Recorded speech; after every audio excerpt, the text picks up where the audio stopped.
Welcome back to the channel. 2% inflation rates. What does that mean to you?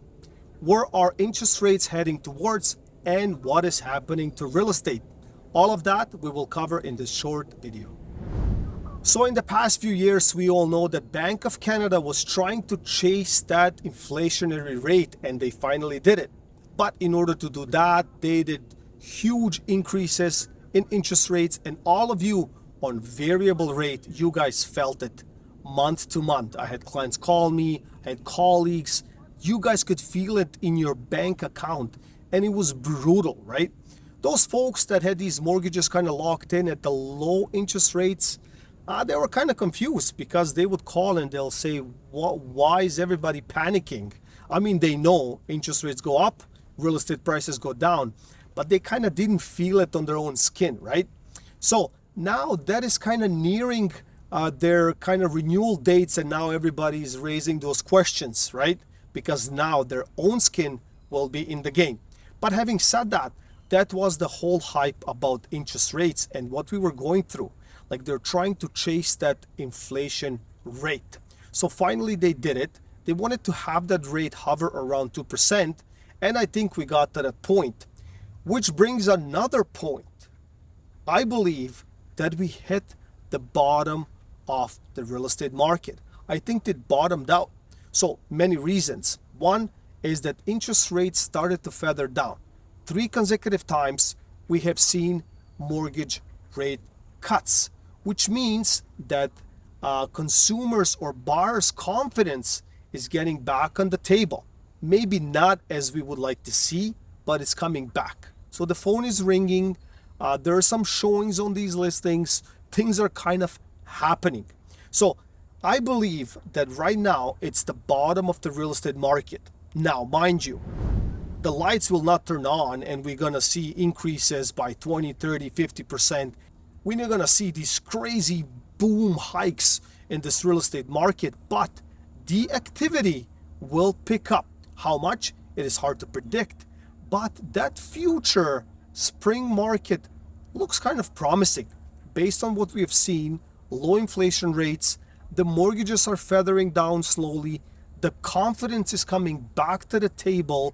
Now we could see that healthy market.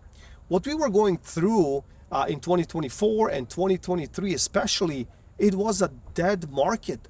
It almost stopped, right? And all of my colleagues and even people, the consumers' confidence, the buyers were not that optimistic because they know what they're going through. And the reason why they were selling, because they felt it on their skin. They couldn't afford it anymore. They had to find an exit strategy. And unfortunately, for most of you, it was getting rid of either the portfolio or selling your real estate portfolio piece. So in that transition, we saw that it was difficult, and a lot of these prices, they went down by 50%, 20% outside Toronto core and GTA. They went down by 30%, 40%, and it was challenging to move. Now, let's get into the condo market, pre-construction and all of that stuff. A lot of these builder developers went belly up. And the reason is extremely simple.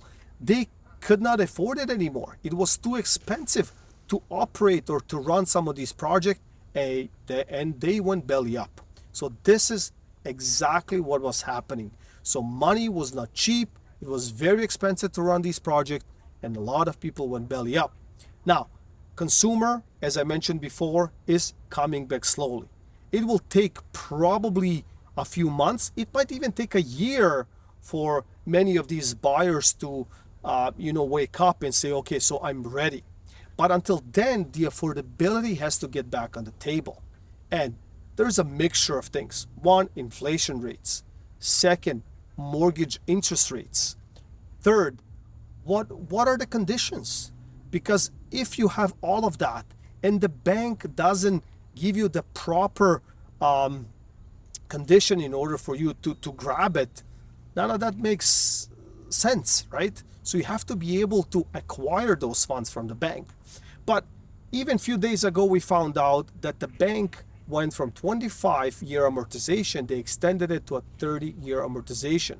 So what are they doing all along? Is basically they're trying to put that affordability back on the table, and that's how it should be. So stay tuned. I hope you liked this video. I know it was a short one, it was a sweet one, but just to give that point across, what is actually happening in the current market. Please like, share, and subscribe, and see you in the next one.